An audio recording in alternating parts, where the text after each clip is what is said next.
Doctor Yunus সাহেব নাকি পদত্যাগ করবে, আবার একটা দারুণ চক্রান্ত শুরু করছেন। উনি বাংলাদেশের মানুষের আইওয়াশ করতে আসেন, তবে উনি থাকতে পারবে না।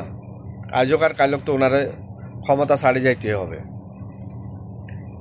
উনি বিএনপি এবং জামায়াত ইসলামকে যমুনাতে ডাক দিয়েছেন বৈঠকের জন্য। তো বৈঠকে কি হবে, জামায়াত ইসলাম বলবে সংস্কার কাজ শেষে আপনি যখনই নির্বাচন দেন আমাদের কোনো সমস্যা নেই। এটা জামায়াতের কথা থাকবে, কারণ জামায়াত এটাতে সুবিধা পাইতেছে।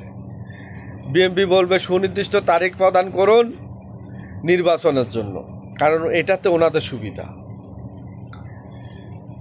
তো ডক্টর ইউনূস যে চক্রান্তে আসছে বাংলাদেশের ভিতরে, ওনার চক্রান্ত এখন আর সফল হবে না। বাংলাদেশের জনগণ বুঝে গেছে। উনি আমেরিকার মনের বাসনা পূরণের জন্য বাংলাদেশে এসে ক্ষমতা দখল করে বসছিল। যে একটা দেশ তৈরি করার জন্য বাংলাদেশের পার্বত্য এলাকা লইয়া, মিয়ানমারের কিছু এলাকা লইয়া এবং কি ভারতের কিছু এলাকা লইয়া, তো এটার জন্য সর্বপ্রথম দরকার হলো দেখিয়া আমেরিকানদের একটা ঘাঁটি। দ্বিতীয়তে দরকার হলো যে ওখানে মানবিক করিডোর নামে একটা রাস্তা তৈরি করা। তৃতীয়টা হলো দেখিয়া ওনাদের জন্য একটা বন্দর প্রয়োজন, কারণ বন্দরের জিনিসপত্র আসতে হবে, আর ওই বন্দরে লোক থাকতে হবে তাদের মনের মতো লোকগুলা।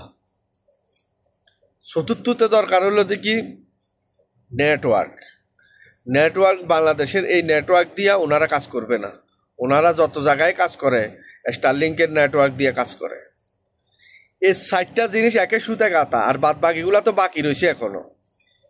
যদি এই 4টা পাইয়া যায়, 4টাতে একটা তো পাইয়া গেছে স্টারলিংয়ের এটা, আর বাদ বাকিগুলা যদি পাইয়া যায় তাহলে আর অন্যগুলা ধীরে ধীরে ওনারা কালেকশন করে নিয়ে যাবে।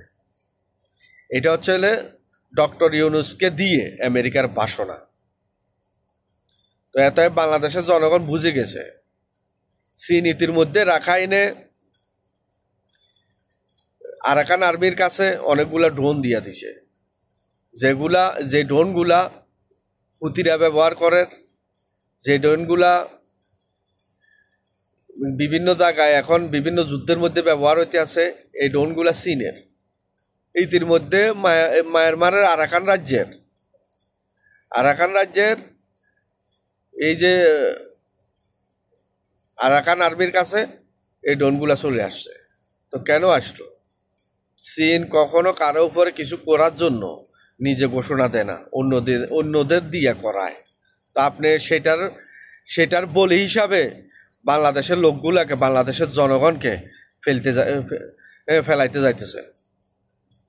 তো এত আপনার এটা বাস্তবায়ন হবে না। বাংলার জনগণ এবং বাংলাদেশের আর্মি, সেনাবাহিনী সব বাহিনী জাগ্রত আছে। ইনশাআল্লাহ আপনার এটা সফল হবে না।